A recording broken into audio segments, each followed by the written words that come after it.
ညာရင်းချင်းမှာပဲအီရန်ကအစ္စရေးကိုထပ်မံတိုက်ခိုက်ခဲ့ပါတယ်။တဲအဗစ်မြို့ပေါ်ကိုခွာစတာထိပ်ဖူးတွေကြားရောက်လာတာကိုတွေ့ရပြီးဒုံးကျည်ကာကွယ်ရေးစနစ်ကနေကျလာတဲ့အစအနတွေကြောင့်အဆောက်အဦတစ်ခုတည်းကတက်ကြီးရွယ်ဦးဇနီးမောင်နှံ2ဦးသေဆုံးခဲ့တယ်လို့အစ္စရေးအရာရှိတွေကပြောပါတယ်။အီရတ်နိုင်ငံဘဂ္ဂဒက်မြို့ကအမေရိကန်တန်ယုံဝင်းဟာလည်းဒရုန်းတွေနဲ့တိုက်ခိုက်ခံရပြီးနောက်မီးတောက်တွေထွက်ပေါ်နေပါတယ်။တစ်ချိန်တည်းမှာပဲအမေရိကန်ဟာဟော်မုတ်ရေလက်ကြားမှာစစ်ရေးလှုပ်ရှားမှုအသစ်တွေလှုပ်ဆောင်နေပါတယ်။တင်မိုးတွေကိုတိုက်ခိုက်ဖို့သုံးနိုင်တဲ့ရေလက်ကြားတစ်လျှောက်ကအီရန်ရဲ့အခိုင်အမာတိစောက်ထားတဲ့ဒုံးကျည်စခန်းတွေကိုပေါင်9-3-3-3အလေးချိန်ရှိတဲ့ဘန်ကဘတ်စတာမြေအောက်ခံတက်ဖြတ်ပုံအများအပြားကျဲချတိုက်ခိုက်ခဲ့ပါတယ်။ရေကြောင်းလမ်းဟာပိတ်ဆို့နေဆဲဖြစ်ပြီးကမ္ဘာရေနံတင်ပို့မှုတွေကိုရပ်တန့်စေပါတယ်။ဥရောပကအမေရိကန်ရဲ့မဟာမိတ်တွေကတော့ရေလက်ကြားပြန်ဖွင့်ရေးအတွက်စစ်ရေးအကူအညီပေးဖို့သမ္မတထရန့်ရဲ့တောင်းဆိုချက်ကိုဒါဟာသူတို့ရဲ့စစ်ပွဲမဟုတ်ဘူးလို့ဆိုပြီးညှင်းဆိုခဲ့ကြပါတယ်။သမ္မတထရန့်ကနေတိုဟာရမ်းမိုက်မဲတဲ့အမားကိုလုပ်နေတာလို့ထင်ပါတယ်။ကျွန်တော်တို့အနေနဲ့ဥရောပရဲ့အကူအညီသိမ့်မလိုပါဘူး။တကယ်တော့ဘာအကူအညီမှမလိုပါဘူးလို့တုံ့ပြန်ခဲ့ပါတယ်။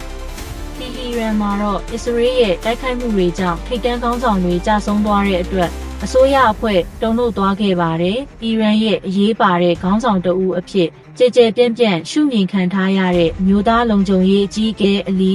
လာရီဂျာနီနဲ့အင်အားကြီးဘာစစ်ပြည်သူစစ်တပ်ဖွဲ့မှုတို့တေဆုံးသွားကြောင်းအီရန်ကအတည်ပြုခဲ့ပါတယ်။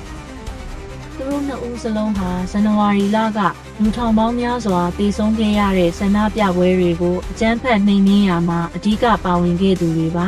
။ကျွမ်းကျင်သူတဦးကအလီလာရီဂျာနီတေဆုံးမှုဟာအီရန်အတွက်တော့ခေါင်းဆောင်ဟောင်းအလီခါမေနီတေဆုံးမှုလောက်ကိုအရေးပါပါတယ်။ဒါလေးတစ်ခုလေးနဲ့တော့အစိုးရပြုတ်ကျမသွားနိုင်ပေမဲ့ဒီလိုအဆင့်ရှိတဲ့ခေါင်းဆောင်တွေကိုဇက်တိုက်ဆုံးရှုံးနေတာကိုတော့အီရန်အနေနဲ့ဆက်ပြီးတောင်းခံနိုင်မှာမဟုတ်ပါဘူးလို့သုံးသပ်ထားပါတယ်။အစ္စရေးဟာအီရန်အစိုးရကိုပြည်တွင်းမှာပုံမအားနည်းသွားစေဖို့ရည်ရွယ်ပြီးဒီအီရန်မျိုးကလုံခြုံရေးဂိတ်ဒါဇင်ပေါင်းများစွာကိုလည်းဒရုန်းတွေနဲ့တိုက်ခိုက်နေပါတယ်။အမေရိကန်ပြည်တွင်းမှာလည်းထရန့်အစိုးရအဖွဲ့ဟာနိုင်ငံရေးဖိအားအသစ်တွေနဲ့ရင်ဆိုင်နေရပါတယ်။ထိပ်တန်းအကြမ်းဖက်မှုနှိမ်နင်းရေးအရာရှိဂျိုးကင်ဟာစစ်ပွဲကိုကန့်ကွက်တဲ့အနေနဲ့ယာရူးကနေနှုတ်ထွက်သွားပါတယ်။အီရန်ဟာအမေရိကန်အတွက်ချက်ချင်းအနေနဲ့ပေးမဲ့အနေအထားမရှိဘဲအစ္စရေးနဲ့အမေရိကန်မှာရှိတဲ့အစ္စရေးလော်ဘီတွေရဲ့ဖိအားကြောင့်သာဒီစစ်ပွဲကိုစတင်ခဲ့ရတာဖြစ်တယ်လို့သူကဆွဆွဲထားပါတယ်။ဝေဖန်သူတွေကတော့ဂျိုးကင်ကိုဂျူးမုန်းတီးရေးဝါဒီအဖြစ်ဆွဆွဲနေကြပါတယ်။သူ့ရဲ့အထက်လူကြီးဟောင်းဖြစ်သူအမျိုးသားထောက်လှမ်းရေးညွှန်ကြားရေးမှူးတူစီကပ်ဘတ်ကတော့သမ္မတကိုထောက်ခံကြောင်းထုတ်ပြန်ခဲ့ပါတယ်။သူ့ကိုဒီယာရူးအတွက်ရွေးချယ်ခဲ့တဲ့သမ္မတထရန့်ကတော့သူ့ကိုလူကောင်းတစ်ယောက်လို့အမြဲထင်ခဲ့ပေမဲ့လုံခြုံရေးပိုင်းမှာတော့အယမ်းအားနည်းတယ်လို့အမြဲမြင်ခဲ့ပါတယ်။သူ့ကိုတိတ်တော့မသိပါဘူးလို့တုံ့ပြန်ပြောဆိုခဲ့ပါတယ်။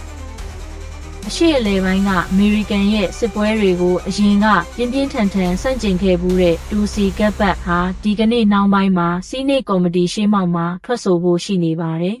။သူမအနေနဲ့ဂျိုးကိနှုတ်ထွက်သွားတဲ့ကိစ္စနဲ့ဒီစစ်ပွဲကြီးအကြောင်းပြင်းထန်တဲ့မေးခွန်းတွေနဲ့ရင်ဆိုင်ရဖွယ်ရှိနေတယ်လို့သတင်းကအဆုံးသတ်ထားပါတယ်